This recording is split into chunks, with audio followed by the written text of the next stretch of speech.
کہ نبی اکرم صلی اللہ علیہ وسلم نے ارشاد فرمایا کہ اذا قرأ فانصتوا۔ امام کی اتباع کے متعلق روایت ہے کہ مقتدی کو امام کی اتباع کرنی چاہیے۔ اس حدیث کے اندر یہ الفاظ ذکر کیے کہ جب امام پڑھے تو فرمایا کہ تم خاموش رہو، اذا قرأ فانصتوا، جب امام پڑھے قرات تو اس وقت تم خاموش رہو۔ یہ حدیث شاگرد نے امام مسلم رحمۃ اللہ علیہ سے اس ضمن میں یہ پوچھا کہ آپ کی نزدیک ابو موسیٰ اشعری کی یہ حدیث صحیح ہے یا نہیں؟ ارشاد فرمایا کہ میرے نزدیک صحیح ہے۔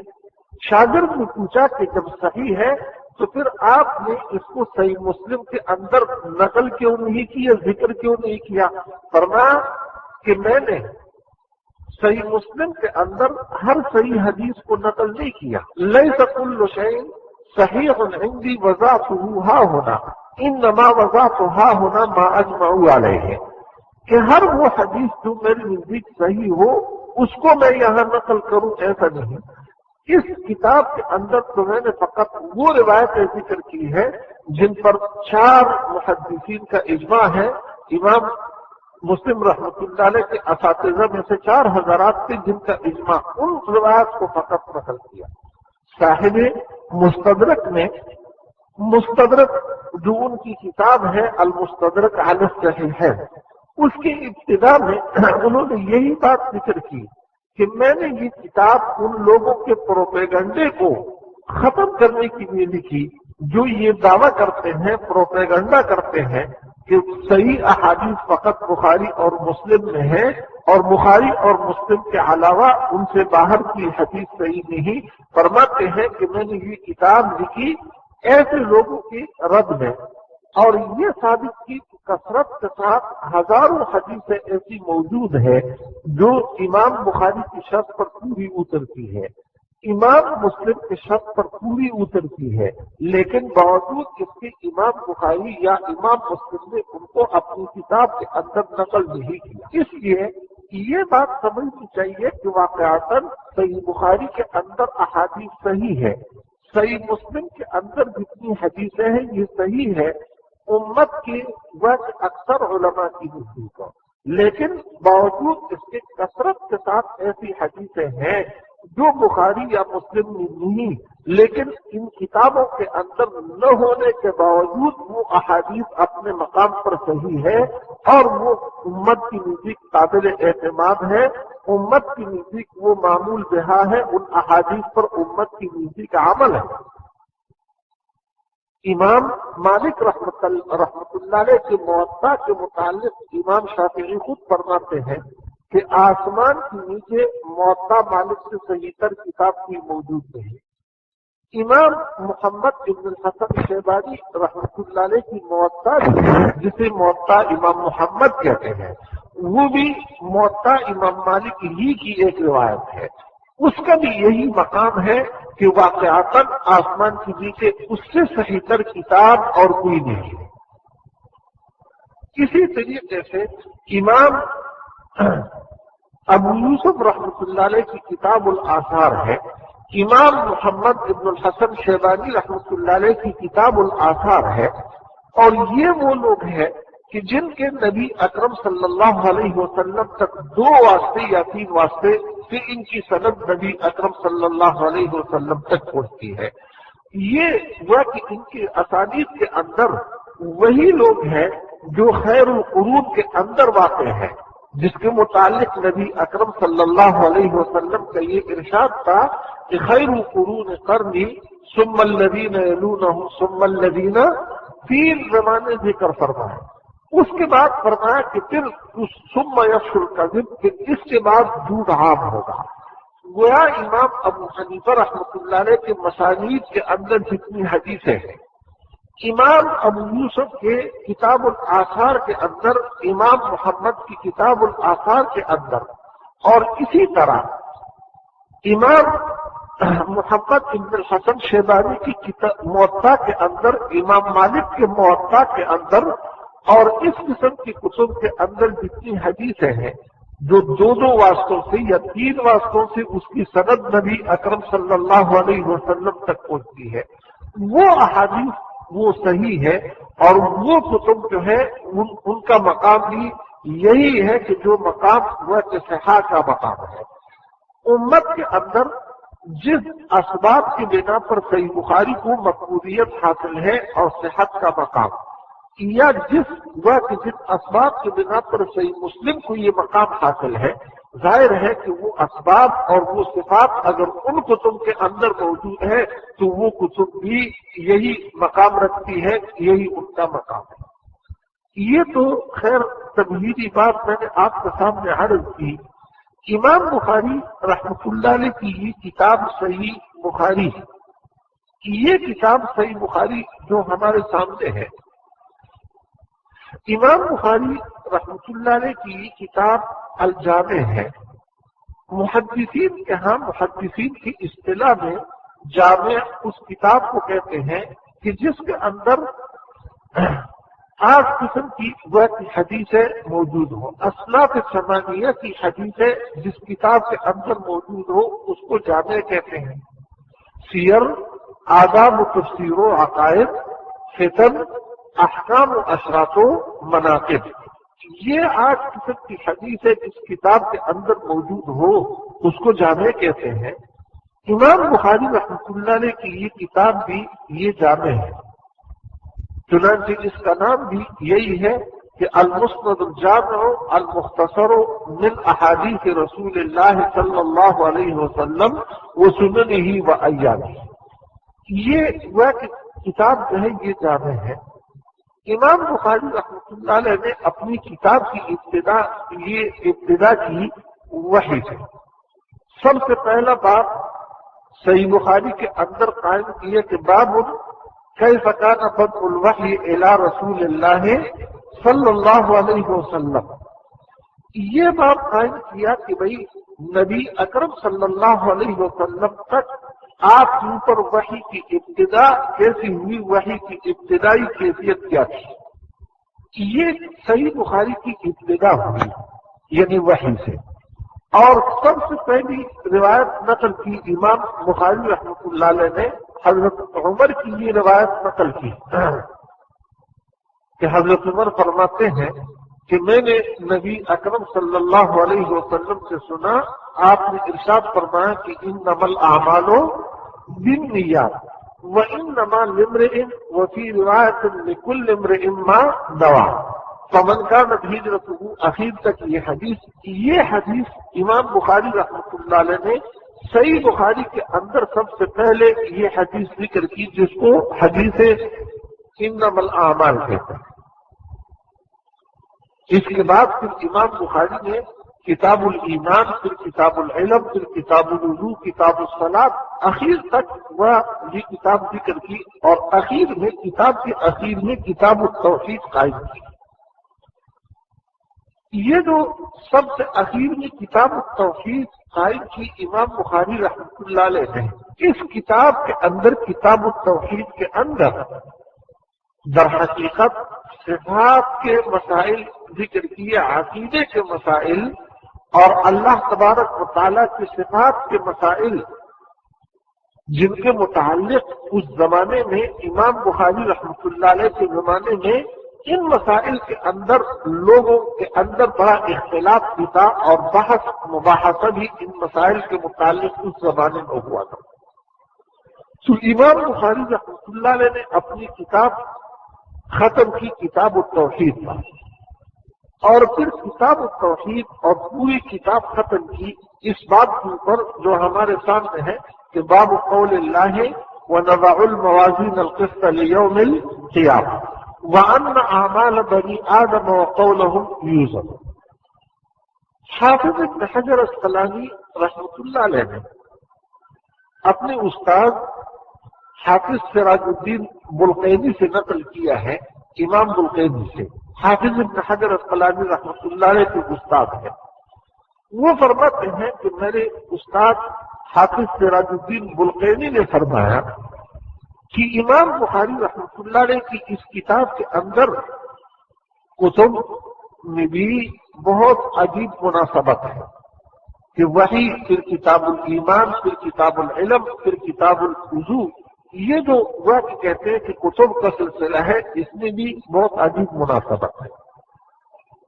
اور پھر ان کتب کے اندر درمیان میں کہتے ہیں کہ جو ابواب قائم کیے تو ان ابواب کے اندر بھی کہتے ہیں کہ بھئی وہ کہ آپس میں ایک عجیب تناسب اور مناسبت ہے۔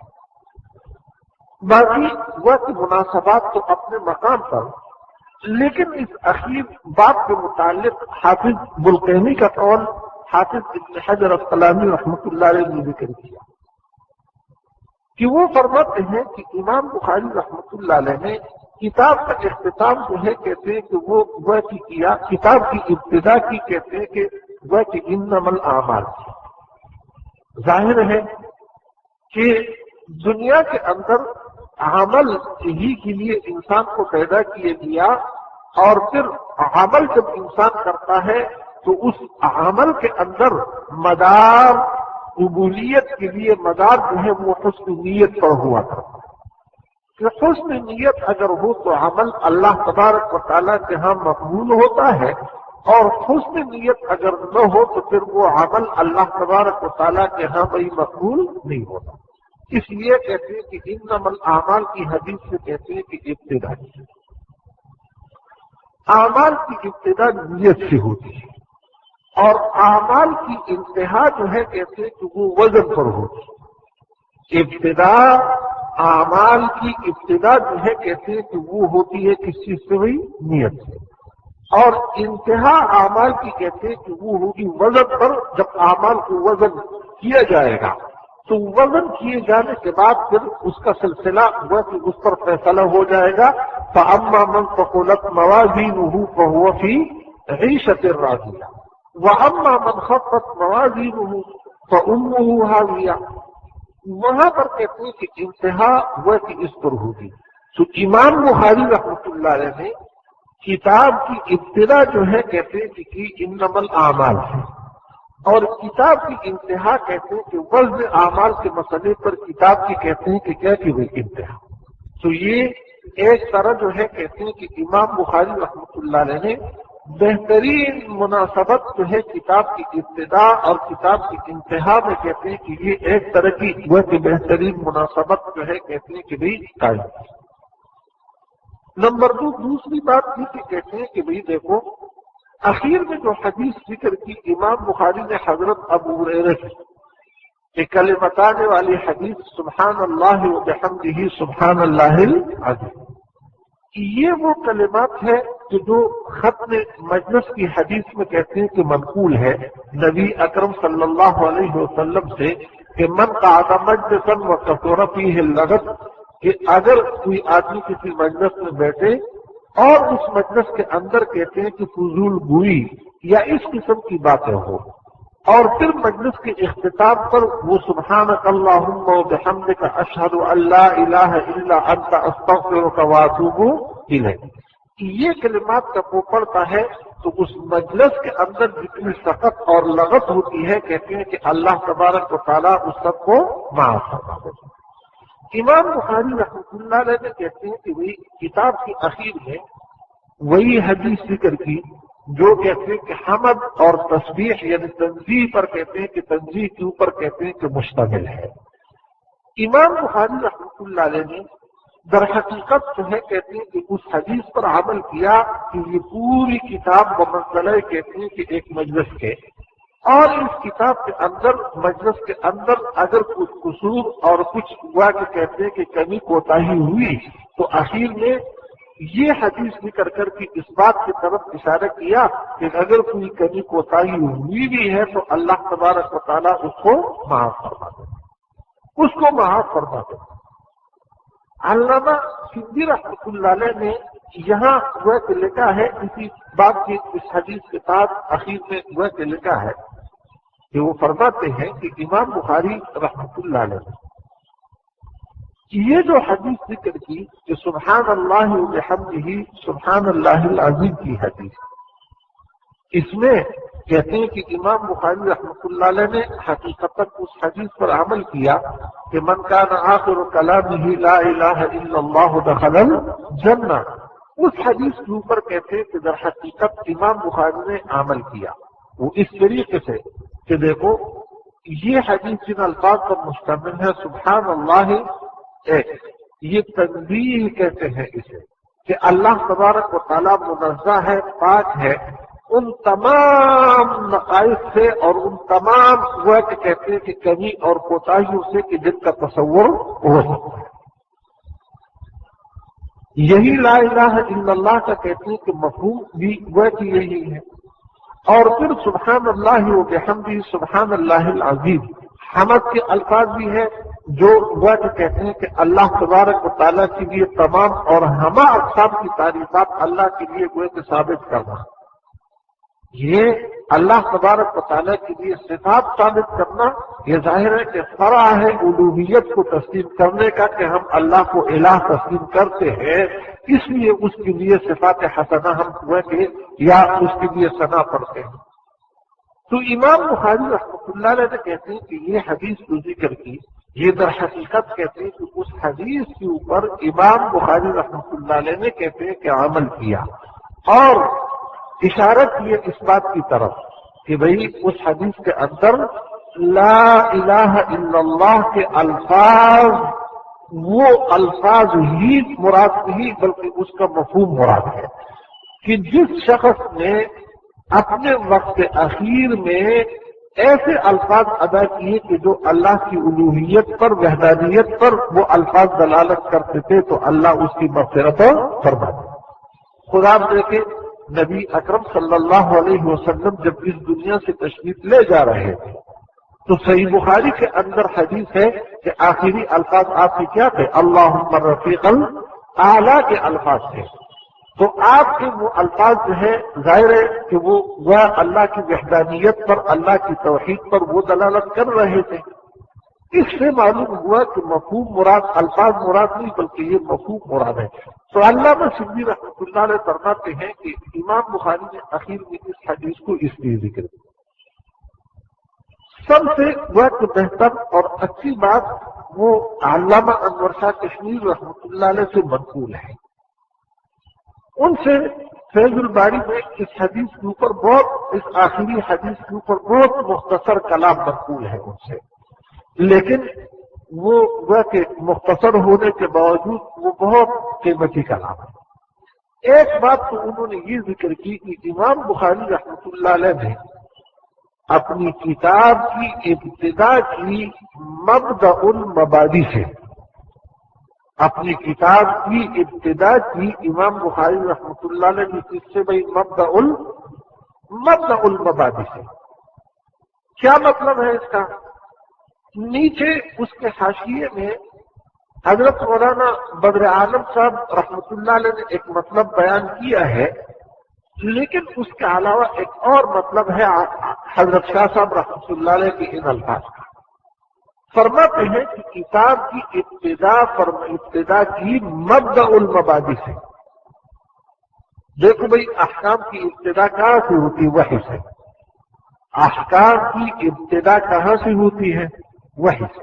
اور امام بخاری نے اپنی کتاب کی ابتدا جو ہے کہتے ہیں کہ وہ کس چیز سے؟ وحی سے. پھر اس کے بعد انسان جب بالغ ہوتا ہے مکلف بنتا ہے تو اب مکلف بننے کے بعد اس کی زندگی کی ابتدا ہوتی ہے عمل سے. اس کی زندگی کی ابتدا ہوتی ہے کس چیز سے بھائی؟ عمل. امام بخاری نے سب سے پہلے حدیث ذکر کی اعمال ہی کے متعلق کہ انما الاعمال بالنیات. تو کتاب کی ابتدا کی کہتے ہیں کہ مبدأ المبادی سے. احکام کے اعتبار سے مبدأ المبادی وحی اور انسان کے اعتبار سے کہتے ہیں کہ مبدأ المبادی اس کے اعتبار سے کیا بھائی؟ عمل. اور اختتام جو کیا اپنی کتاب کا امام بخاری رحمۃ اللہ علیہ نے کہتے ہیں کہ کتاب کا اختتام جو کیا وہ کہتے ہیں کہ وہ کہ ایسے حدیث پر کیا یا ایسے الفاظ پر کلام کا اختتام کیا کہ بھئی انسانوں کا کہ اعمال کا اور ان انسانوں کے مکلف ہونے کا جو سلسلہ چلتا ہے اس کی انتہا اس پر ہوگی کہ یہ انسان داخل ہوں گے جنت میں۔ کہاں داخل ہوں گے؟ بھئی مسلمان جو ہے وہ داخل ہوں گے کہاں؟ جنت۔ اور جنہوں نے اچھے اعمال کیے، اللہ کی رضا کے اعمال کیے جنت میں، اور اللہ ہماری حفاظت فرمائے جو کفار ہو یا جن کے اعمال برے زیادہ ہو وہ جہنم میں جائیں گے، لیکن معالم پھر نکل کر جنت میں آئیں گے۔ اللہ تبارک و تعالیٰ نے قرآن کریم میں ذکر کیا کہ جنت جب یہ سب لوگ پہنچیں گے تو وآخر دعواہم فیہا، وہاں آخری وہ کہتے ہیں کہ دعویٰ اور آخری بات کی ان کی ہوگی وہ یہی تسبیح کہ اللہ کی تسبیح اور اللہ کا وہ کہ حمد بیان کریں گے۔ تو کتاب کی انتہا بھی کہتے ہیں کہ ان الفاظ پر کی کہ جو وہ کہ تمام خاتموں کے لیے گویا کیا ہے؟ خاتمہ ہے۔ اس انسان کا ایک خاتمہ تو یہ ہے نا کہ بھئی یہ مر جاتا ہے، روح نکل جاتی ہے، ایک خاتمہ یہ۔ پھر عالم دنیا کا اختتام اس پر ہوتا ہے، پھر اس قبر میں رکھا جاتا ہے عالم برزخ میں، پھر اس عالم برزخ کا اختتام ہوگا، اس کی انتہا ہوگی جب سور پھونکا جائے گا، یہ دوسرا اختتام۔ پھر اس کے بعد حساب کتاب کا ایک عالم ہوگا اور اس کی انتہا پھر اس فیصلے پر ہوگی جب اعمال تولے جائیں گے۔ فَأَمَّا مَنْ ثَقُلَتْ مَوَازِينُهُ، غایت الغایات پر الفاظ ان کی یہ ہے کہ غایت یعنی انتہاؤں کی انتہا پر کہتے ہیں کہ اپنی کتاب کی یہ ویسے بہت۔ باقی یہ باب جو ہے بھائی کہ باب قول اللہ وَنَضَعُ الْمَوَازِينَ الْقِسْطَ لِيَوْمِ الْقِيَامَةِ وَأَنَّ أَعْمَالَ بَنِي آدَمَ وَقَوْلَهُمْ يُوزَنُ۔ اس ترجمہ الباب کے مقصد سے متعلق دو قول ہیں۔ ایک قول تو وہ ہے جو علامہ انور شاہ کشمیری رحمۃ اللہ علیہ سے منقول ہے۔ علامہ انور شاہ کشمیری رحمۃ اللہ علیہ سے یہ منقول ہے کہ وہ فرماتے ہیں کہ بھئی اس کتاب التوحید کے اندر جو ابواب ابتدا سے جو ابواب اس کتاب کے اندر چلے آ رہے ہیں وہ ابواب جو ہے کہتے ہیں کہ وہ اللہ تبارک و تعالیٰ کے صفات کے مسائل کے متعلق ہے۔ خصوصاً پھر ان ابواب میں امام بخاری نے امام احمد ابن حنبل کہتے یا حنابلہ کہتے حنابلہ پر رد کیا صفات کے مسئلے۔ صفات کے مسئلے میں ان ابواب کے اندر امام بخاری نے امام احمد ابن حنبل پر صفات کے مسئلے میں رد کیا۔ حنابلہ کا عام علماء کے ساتھ یا فقہاء اور متکلمین کے ساتھ کوئی اختلاف تھا، صفات کے کئی مسائل میں تھا، لیکن ایک مسئلہ جس میں ان کا ویسے اختلاف تھا وہ قرآن کریم کے متعلق کلام اللہ کے متعلق یہ مسئلہ تھا کہ بھئی کلام اللہ یہ قدیم ہے، کلام اللہ بمعنی کلام نفسی کے یہ اللہ تبارک و تعالیٰ کی صفات میں سے ایک صفت ہے۔ نمبر 2، پھر ہم جو تکلم کر کے پڑھتے ہیں، مثلا میں پڑھتا ہوں کہ سبحان الذی اسری بعبدہ، یہ جو میرے تکلم والے الفاظ ہیں یہ الفاظ جو ہے یہ چونکہ میرا عمل ہے اور بندہ اور انسان حادث ہے، مخلوق ہے، اس لیے اس کا عمل جو ہے کہتے ہیں کہ وہ بھی کیا ہوگا؟ حادث ہوگا، اور اس کا عمل بھی وہ تو مخلوق ہوگا۔ اس لیے عام علماء کی رائے سے یہ ہے کہ وہ فرق کرتے ہیں، یہ فرق کرتے ہیں کہ وہ کلام اللہ جو اللہ کی صفات میں سے ایک صفت ہے بمعنی کلام نفسی کی وہ قدیم ہے، وہ حادث نہیں ہے، مخلوق نہیں ہے، لیکن یہ جو ہم پڑھتے ہیں اور الفاظ پر تلفظ کرتے ہیں یہ ہمارے افعال جو ہے کہتے ہیں کہ یہ قدیم نہیں، یہ حادث ہے اور مخلوق ہے۔ حنابلہ اس کے قائل نہیں تھے، وہ قدیم کہتے تھے، بلکہ علامہ مرزا کشمیر رحمۃ اللہ علیہ سے ہی منقول ہے کہ وہ فرماتے ہیں کہ مجھے تعجب حنابلہ کے ان بعض لوگوں پر ہوتا ہے جو مابین الدفتین لگے ہوئے کو بھی قدیم مانتے ہیں. کاغذ پر مابین الدفتین جو لے کر اس کو بھی قدیم مانتے, تعجب ہوتا ہے اس پر. تو امام بخاری رحمۃ اللہ علیہ نے یہ آخری بات بھی ان پر رد کرنے کے لیے قائم کیا, اور مقصد یہ ہے کہ دیکھو انسان کے اعمال تولے جاتے ہیں. ہم جب الحمدللہ رب العالمین پڑھیں گے یہ ہمارا عمل ہوگا, اس کو تولا جائے گا. اور کلام اللہ بمانے صفات وقت بمانے کلام نفسی کے, وہ اللہ کے صفات میں سے ایک صفت ظاہر ہے کہ اللہ کے صفات تولے نہیں جاتے. تو معلوم یہ ہوا کہ کلام نفسی اللہ کے صفات میں سے جو ایک صفت ہے وہ الگ چیز ہے, اور ہم جو تکلم کرتے ہیں یہ ہمارا عمل ہے. اس کو وَأَنَّ أَعْمَالَ بَنِي آدَمَ وَقَوْلَهُمْ یوزن, یہ تولا جائے گا. اور اللہ کے صفات اور اللہ کا کلام جو ہے کہتے ہیں کہ بھئی وہ تولا نہیں جاتا.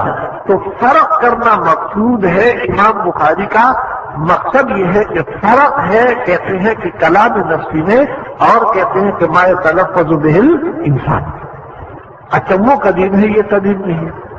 وہ اللہ کے صفات میں سے ہے, اور یہ وہ کہ اللہ کے صفات میں سے نہیں, یہ حد کے کہتے ہیں کہ صفات میں سے ہے. اس لیے مقصود کہتے ہیں کہ حنابلہ پر رد ہے. لیکن یہ تو ان کی رائے ہوئی. عام علماء فرماتے ہیں کہ امام بخاری رحمۃ اللہ علیہ کا مقصد اس سے اس ترجمہ طلبات سے معتزلہ پر رد کرنا مقصود ہے وزن اعمال کے مسئلے میں. معتزلہ ایک فرقہ گزرا ہے, اور ایک وقت وہ بھی تھا کہ ان کا اقتدار تھا. مامون کے زمانے میں اقتدار تھا ان کا, اور علماء کو پکڑ پکڑ کے خلق قرآن کے مسئلے میں ان کا بڑا زور تھا. علماء کو پکڑ پکڑ کے جیلوں میں ڈالتے تھے, شہید کرتے تھے. بڑا ان کا دور گزرا ہے. یہ اپنے وقت کے ایک قسم کے وہ کہ روشن خیال لوگ تھے, روشن خیال قسم کا طبقہ. جیسے آج ہمارے زمانے میں کچھ لوگ روشن خیال ہوتے ہیں, اور مطلب روشن خیالی کا یہ ہوتا ہے کہ وہ دین اور شریعت کے احکام کو اور شریعت کی باتوں کو بھی اپنے عقل پر تولتے ہیں, کہ جو ہماری عقل میں آئے گا ہم مانیں گے, اور جو عقل میں نہیں آئے گا اس کو ہم نہیں مانیں گے. گویا ان کا خدا ان کا عقل ہے, ان کا عقل وہی ان کا خدا ہے. اس کو خدا مانتے ہیں کہ ہمارے عقل میں آئے گا تو ہم مانیں گے, نہیں آئے گا تو نہیں مانیں گے. تو معتزلہ بھی وہ کہ اس وقت کے روشن خیال قسم کے لوگ تھے, اور وہ عقلیت پسند, اور ان کا کہنا بھی یہی تھا کہ جو چیز عقل میں آئے گی مانیں گے, جو عقل میں نہیں آئے گی نہیں مانیں گے. عقل, یہ بات ضمن نظر کرتا ہوں کہ عقل یہ اللہ تبارک و تعالیٰ کی نعمتوں میں سے ایک نعمت ہے. جس کو اللہ تبارک و تعالیٰ عطا فرما دے تو عقل یہ اللہ تبارک و تعالیٰ کی نعمتوں میں سے ایک نعمت ہے. لیکن ظاہر ہے کہ اس کا بھی وہ کہ اس کی بھی کچھ حدود ہیں. ان حدود کے اندر اگر عقل رہے اور انسان ان حدود کے اندر اپنے عقل کو استعمال کرے تو یہ نعمت ہے. لیکن اگر ان حدود سے انسان تجاوز کر جائے اور عقل کو اس علاقے میں یا ان باتوں کے اندر استعمال کرنا شروع کر دے کہ جو یعنی عقل کا مقام نہیں, تو پھر یہی عقل اللہ تبارک و تعالیٰ کی نعمت نہیں, یہ اللہ کی طرف سے کہتے ہیں کہ رحمت اور عذاب ہے. اس لیے وہ کسی نے کہا کہ اچھا ہے دل کے ساتھ رہے پاسبان عقل, اچھا ہے دل کے ساتھ رہے پاسبان عقل, لیکن کبھی کبھی اسے تنہا بھی چھوڑ دیں. بعض مقامات ایسے آتے ہیں کہ وہاں پر بس دل کو تنہا چھوڑنا پڑتا ہے, وہاں پر عقل کو اس کے ساتھ نہیں ملا سکتا. یہ شریعت کے احکام ہوتے ہیں, جہاں شریعت کے احکام آتے ہیں بھائی بعض دفعہ لوگ پوچھتے ہیں کہ یہ فلاں حکم جو ہے اس کی کیا علت ہے؟ علت کا مطلب یہ ہوتا ہے کہ عقلی وجہ اس کی کیا ہے. ہمارے اکابر رحمہم اللہ، اللہ تبارک و تعالیٰ ان کے قبور کو نور سے بر دیں، ان حضرات نے اس پر بھی کام کیا ہے. احکام کے علل اور اسباب ذکر فرمائے ہیں.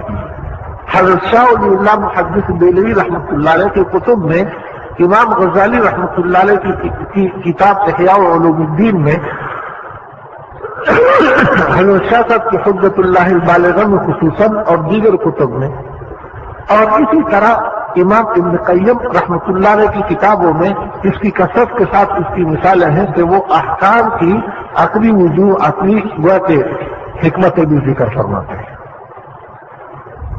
اور اخیر میں ہمارے امت مجدد ملت حضرت تھانوی رحمۃ اللہ علیہ کی مستقل کتاب ہے اس پر، جن میں احکام کی وجوہ عقلیہ ذکر کیے گئے ہیں.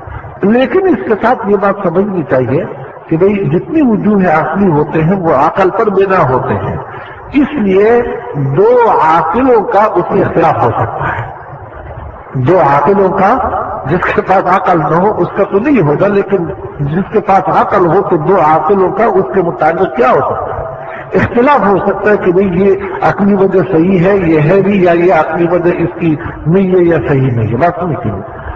تو اس لیے سب سے آسان تر بات یہ ہے کہ بھئی دیکھو، احکام شرعیہ کے متعلق سب سے بڑی علت یہ ہے کہ بس اللہ کا حکم ہے، جس کو ہم خالق مانتے ہیں، مالک مانتے ہیں، اور جس کو وہ تمام صفات کے ساتھ تسلیم کرتے ہیں، اس کا حکم ہے، یا اس کے رسول صلی اللہ علیہ وسلم کا حکم ہے جس کے متعلق اللہ نے فرمایا کہ اطاعت کرو، اتباع کرو پیغمبر کی. سب سے بڑی علت یہ، اس سے بڑھ کر کوئی علت یہ علت علل ہے. یہ تمہارا یہ تو ضمنی بات تھی. امام بخاری رحمۃ اللہ علیہ کے اس ترجمہ طلبات کا مقصد کہتے ہیں کہ معتزلہ پر رد کرنا ہے وزن اعمال کے مسئلے میں. وہ لوگ وزن اعمال کو تسلیم نہیں کرتے. وہ کہتے ہیں کہ قرآن کریم میں اللہ تبارک و تعالیٰ نے جو ارشاد فرمایا کہ والوزن یومئذ الحق، یا جو ارشاد فرمایا کہ ونضع الموازین القسط لیوم القیامہ، یا جو ارشاد فرمایا کہ فَأَمَّا مَنْ ثَقُلَتْ مَوَازِينُهُ وَأَمَّا مَنْ خَفَّتْ مَوَازِينُهُ، یہ جو ارشادات ہیں اس سے مراد عدل ہے. اس سے مراد کیا ہے؟ عدل. کہ اللہ تبارک و تعالیٰ قیامت کے دن عدل کا معاملہ فرمائیں گے، عدل کا فیصلہ فرمائیں گے. باقی واقعاتاً اعمال کا تولا جانا، ترازو کا رکھا جانا، اس ترازو کے پلوں کا ہونا اور اس کے اندر اعمال کو ڈال کر تولا، یہ جو ہے کہتے ہیں کہ مقصود اور مراد نہیں. بھائی کیوں؟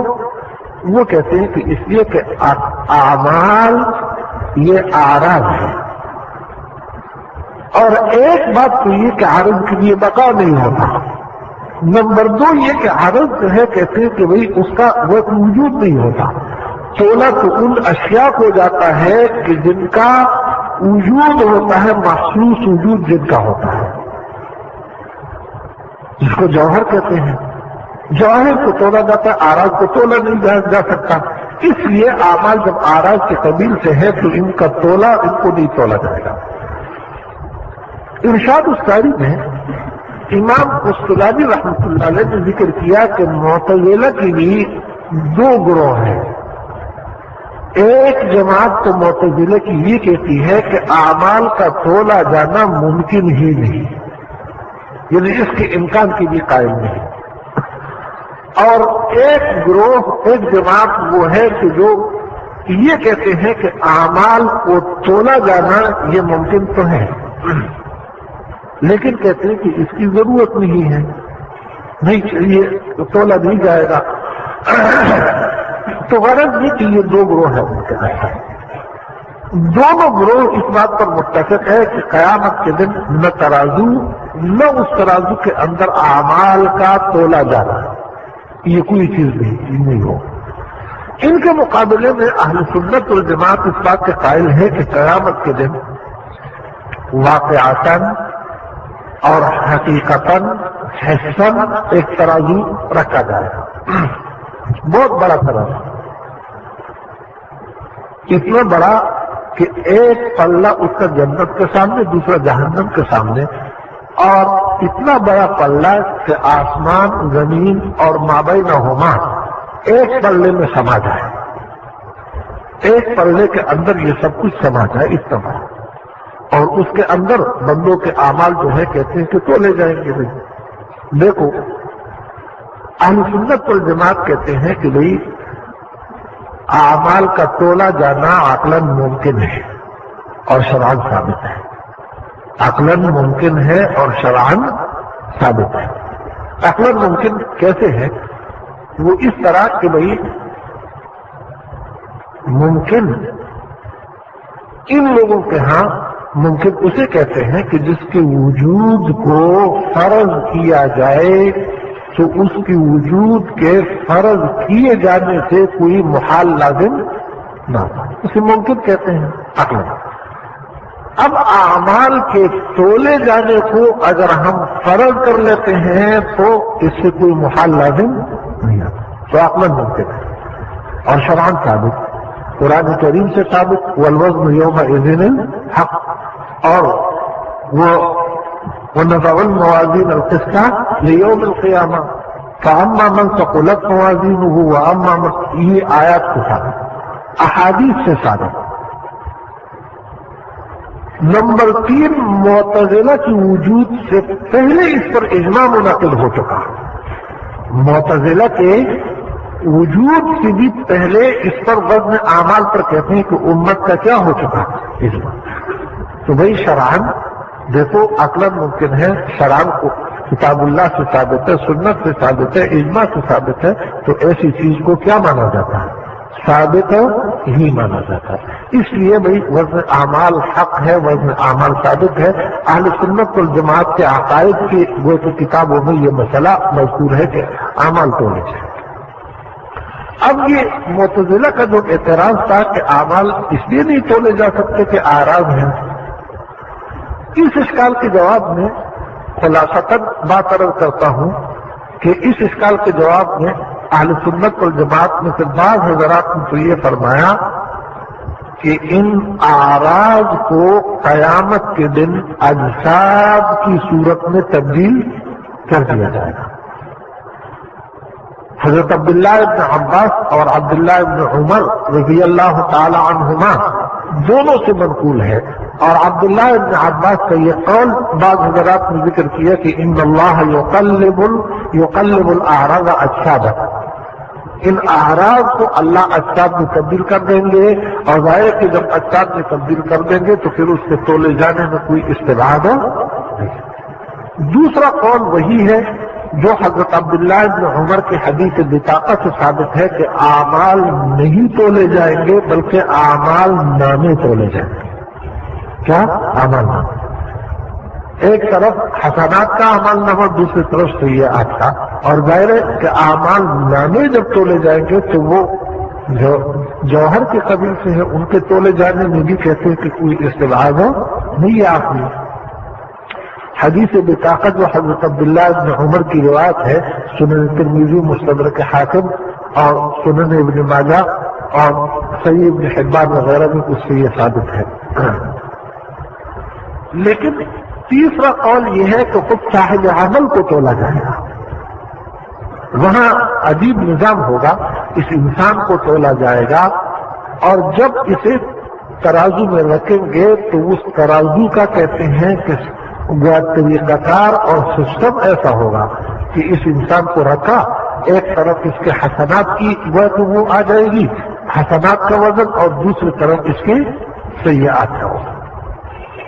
فَلَا نُقِيمُ لَهُمْ يَوْمَ الْقِيَامَةِ وَزْنًا، یا جیسے صحیح بخاری کی حدیث ہے کہ قیامت کے دن ایک آدمی کو لایا جائے گا سمین اور عظیم، بہت موٹا تازہ، لیکن لا يعدل عند اللہ جناح بعوضۃ، اللہ کے ہاں وہ مچھر کے پر کے برابر بھی نہیں۔ اس سے یہی ثابت ہوتا ہے۔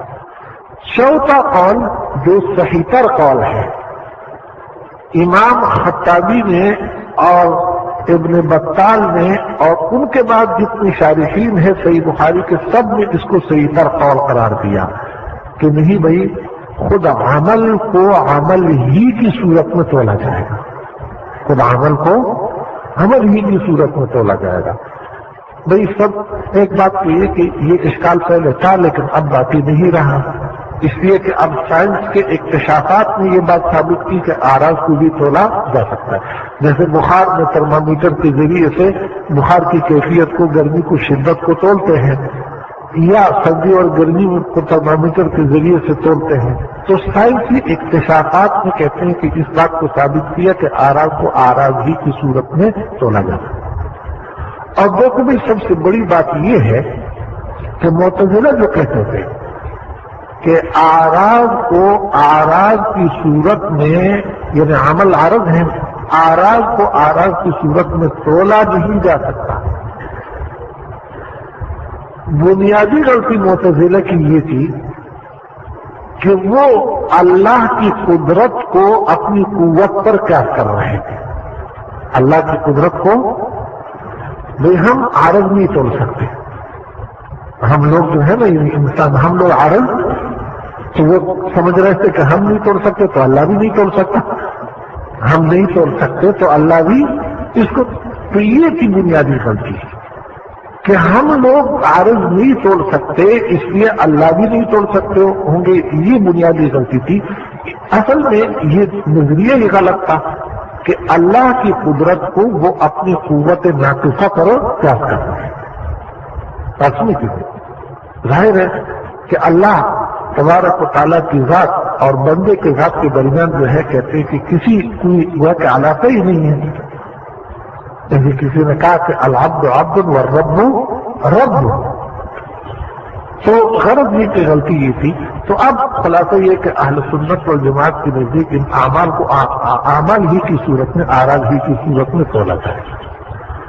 باقی یہ حدیث یا ترجمہ طلبات کی کچھ باتیں مزید بھی ہے، کافی مباحث ہے جو محدثین نے، شارحین نے ذکر کی ہے، میں بھی آپ کے سامنے عرض کرتا لیکن وقت کافی گزر چکا، اور اب وہ ہے حضرت ڈاکٹر صاحب کا خطاب ہے جو دوسرے کام ہے، تو اس لیے مختصراً عبارت کرتا ہوں، آپ کے سامنے باقی باتیں چھوڑ دیتے ہیں۔ باب قول اللہ ونضع الموازین القسط، رکھیں گے ہم موازین، موازین میزان کی جمع ہے، اور میزان اصل میں یہ ہوا کہ کہتے ہیں کہ ترازو کو کہتے ہیں میزان۔ قرآن کریم میں وزن اعمال کے مسئلے میں، کس میں؟ وزن اعمال، جہاں یہ لفظ آیا ہے جمع کے ساتھ آیا، مفرد نہیں آیا۔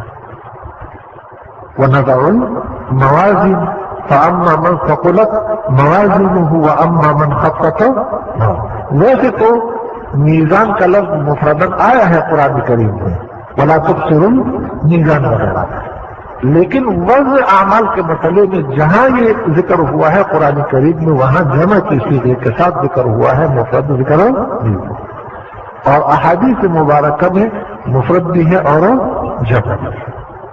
وزن اعمال کے مسئلے میں یہ لوگ مفرد بھی ذکر ہوا، جمع بھی ذکر۔ بعض حضرات فرماتے ہیں کہ جمع اس لیے ہے کہ وہاں ہر آدمی کے لیے الگ ترازو ہوگا، بعض کہتے ہیں کہ جمع اسی لیے ہے کہ اعمال کے انواع کے اعتبار سے کہتے ہیں کہ ہر نوع کے لیے کیا ہوگا، الگ الگ ترازو ہوگا، بس نہیں کی۔ لیکن صحیح تر قول یہ ہے کہ جمع فقط تفخیم شان کے لیے ذکر ہے، جیسے کذبت قوم نوح المرسلین، ظاہر ہے کہ قوم نوح نے ایک رسول کی دعا کی تکذیب کی تھی، لیکن تفخیم شان کے لیے مرسلین ذکر کیا، یہاں بھی جمع تفخیم شان کے لیے ہے۔ وَنَضَعُ الْمَوَازِينَ، القسط مصدر ہے، اس لیے وہ جمع کی صفت واقع ہو سکتا ہے، اس کے جمع کی صفت واقع ہونے میں کوئی اشکال نہیں۔ اچھا، لیوم القیامہ، لیوم القیامہ الحساب یوم القیامہ، باسمی کی بھی لام معنی فی کی بھی لیا گیا فی یوم القیامہ، اور لحساب لام گویا کہ اجلیہ بھی ہے لحساب بحسب الاضافت لحساب یوم القیامہ. وان اعمال بنی آدم وقولهم یوزن کہ انسانوں کے اعمال ان کا قول تولا جائے گا. قول کو عمل کے بعد یہ تخصیص اس لیے کی کہ لوگ قول کی اہمیت سے واقف ہوں نہیں.